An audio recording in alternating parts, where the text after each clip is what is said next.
그의 인자는 끝이 없고 그의 자비는 무궁하며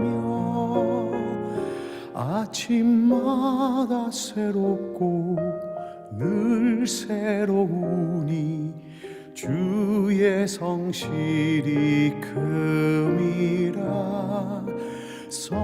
성실하신 주님, 주의 인자는 끝이 없고 그의 자비는 무궁하며 아침마다 새롭고 늘 새로우니 주의 성실이 큼이라. 성실하신 주님,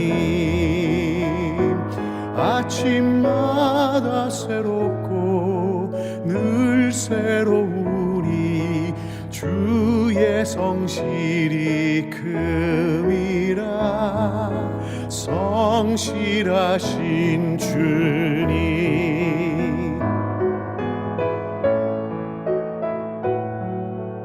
늘 새로우니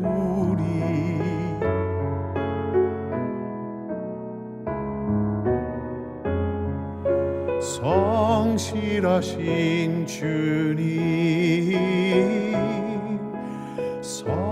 성실하신 주님.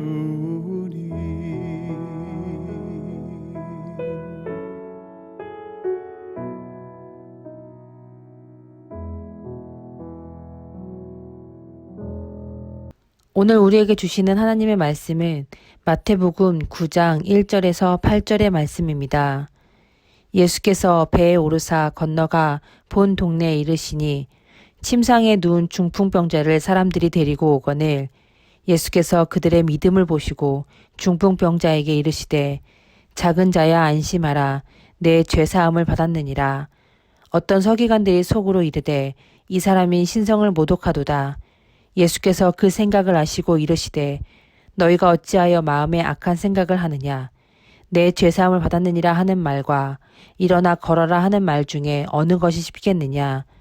그러나 인자가 세상에서 죄를 사하는 권능이 있는 줄을 너희로 알게 하려 하노라 하시고 중풍병자에게 말씀하시되 일어나 내 침상을 가지고 집으로 가라 하시니 그가 일어나 집으로 돌아가거늘 무리가 보고 두려워하며 이런 권능을 사람에게 주신 하나님께 영광을 돌리니라. 아멘. 예수님은 복음을 전파하시면서 치유의 사역을 하셨습니다. 병든 자들을 고쳐주시고 마음이 무너진 이들을 회복시키셨습니다. 누구든 진실함으로 예수님을 만나면 위로를 받았고 새로운 사람이 되었습니다. 예수님이 이러한 치유 사역을 함께 하신 것은 그것이 하나님 나라의 모습이기 때문입니다. 하나님 나라에서는 병든 자가 없고 마음이 상한 자가 없습니다. 모두가 은혜 아래에서 온전함을 이루는 곳이 주님의 나라입니다. 그리고 또 한 가지는 예수님은 사람을 긍휼히 여기셨습니다. 너무나 사랑하시기에 병든 자의 고통을 외면하지 않으셨습니다. 곧 치유는 하나님이 뜨신 동시에 사랑이었습니다. 그래서 많은 사람들이 치유의 기대를 안고 예수님께로 왔습니다. 오늘 본문의 중풍병자도 그중 하나였습니다. 하지만 그는 움직일 수가 없었습니다. 누군가가 도와줘야만 했는데 그에게는 좋은 이웃들, 친구들이 있었습니다.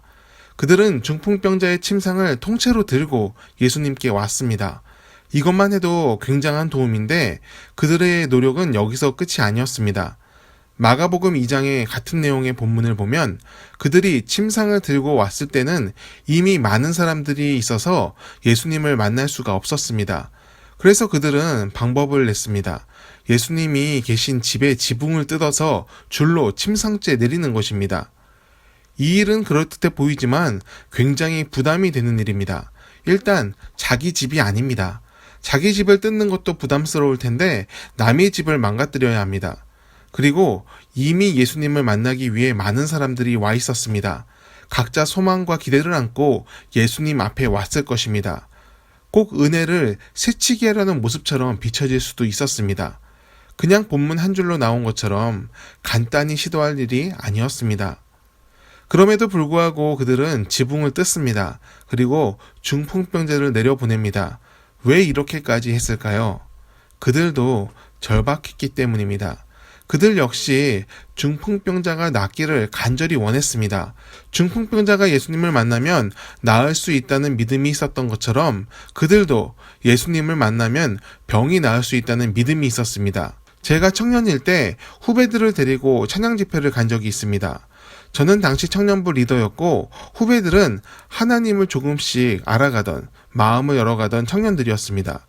그날 찬양 집회에는 사람들이 참 많았습니다. 자리 잡기가 참 어려웠습니다. 그래서 분비는 앞자리 대신 뒤쪽에 앉았습니다. 앞에만 은혜가 임하는 것도 아니고 오늘은 좋은 자리를 더 간절한 사람에게 양보하자는 생각을 했습니다. 그런데 마음속에 이런 음성이 들렸습니다. 더 간절해져라. 문득 자리를 양보한다는 제 생각이 사실은 오늘은 좀 느슨하게 가자는 그런 약한 마음가짐이었던 것 같습니다. 은혜는 양보하는 것이 아닙니다. 더 사모하고 더 갈망해야 합니다.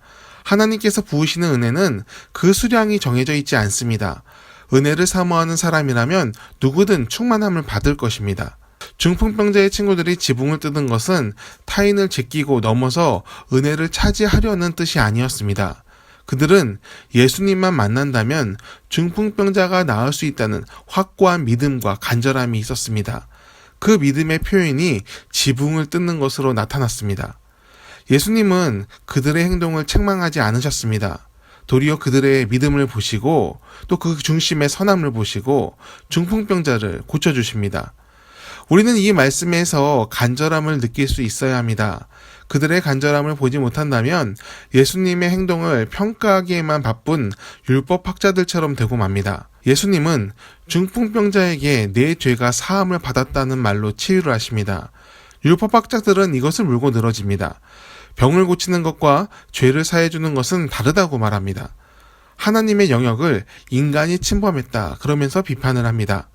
예수님이 하나님의 아들인 줄 몰랐으니 그리 말할 수도 있습니다. 하지만 그 내면에는 예수님의 사역을 평가절하하는 시기심이 자리하고 있습니다. 그들은 예수님을 단지 치유술사 정도로 생각했던 것입니다. 죄를 사함으로 치유를 행하실 때는 다른 가능성도 보아야 합니다. 하나님의 이름으로 치유한다면 더더욱 그렇습니다. 예수님께서 죄사함의 선포로 치유하신 것은 그것이 제일 상위에 있는 문제이기 때문입니다. 병이 낫는 것보다 죄의 해결이 중요합니다. 깨끗함을 입고 온전함을 입은 것이 사람이 누릴 수 있는 최고의 복이기에 예수님은 그 복을 중풍병자에게 주셨습니다. 그리고 동시에 육신의 질병도 나았습니다. 우리는 하나님의 복을 구하며 삽니다. 하지만 우리가 구하는 복은 눈앞의 문제의 해결인 경우가 많습니다. 삶을 가로막는다고 생각하는 것을 가장 크게 보는 경향이 있기 때문입니다. 하나님의 계획은 우리와 다를 수 있습니다. 주님께서 급하다 생각하시는 것이 우리의 생각과는 다를 수가 있습니다. 주님은 그것을 이루기 위해 다른 방법으로 우리를 이끄실 수 있습니다. 하지만 하나님의 계획이 선함을 우리는 더 기억해야 합니다. 하나님의 계획은 우리의 계획보다 훨씬 완벽합니다. 우리는 그 선하심을 믿으며 하나님을 따라야 합니다. 중풍병자와 그의 친구들은 예수님만 만나면 다 될 것이라는 믿음이 있었습니다. 우리도 항상 그 믿음을 갖길 바랍니다. 우리가 순전한 마음으로 산다면 하나님께서는 우리의 삶을 통해 선을 이뤄 가실 것입니다. 중풍병자가 단지 병이 나은 것이 아니라 죄의 사함을 받은 것처럼 하나님의 큰 계획이 우리를 통해 이루어질 줄 믿습니다. 기도하겠습니다. 하나님의 선하심을 바라보며 오늘을 살게 하옵소서. 믿음으로 한 걸음 더 나아가게 하시고 은혜를 사모하는 마음을 주옵소서. 두 마음을 가진 사람이 되지 않게 하시고 오직 하나님을 사랑하는 믿음의 사람이 되게 하옵소서. 예수님의 이름으로 기도합니다. 아멘.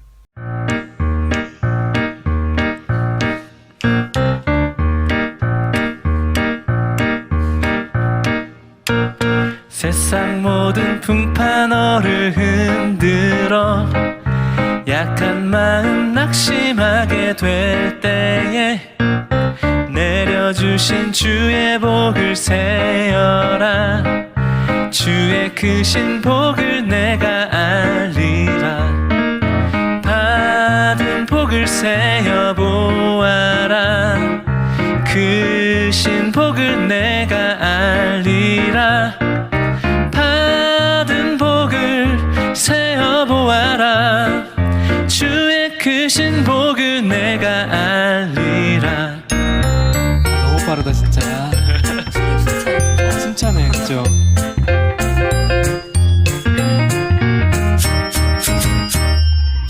세상 근심 걱정 너를 누르고 십자가를 등에 지고 나갈 때 주가 내게 주신 복을 세어라.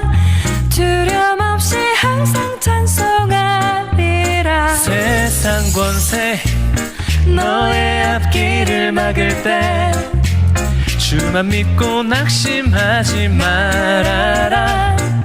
천사들이 너를 보호하리니 염려 없이 앞만 보고 나가라. 받은 복을 세어 보아라. 크신 복을 내가 알리라.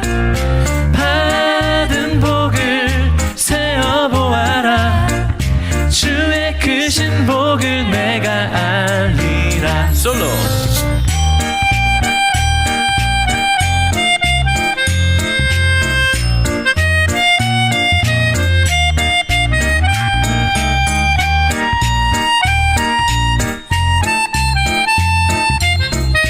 좀 슬픈 것 같다 이거.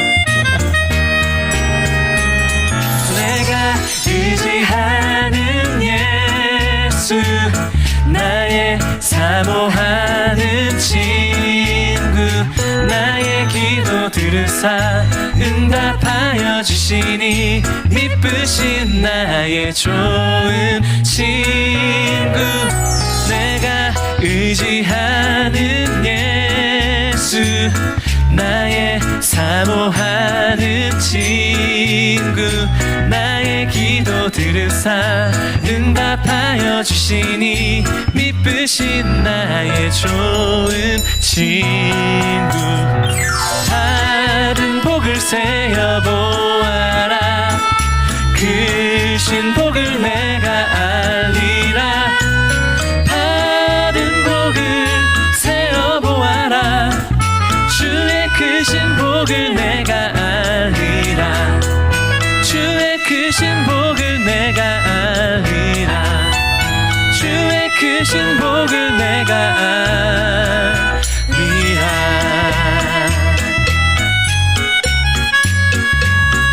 따라라라란딴딴딴딴딴 따란딴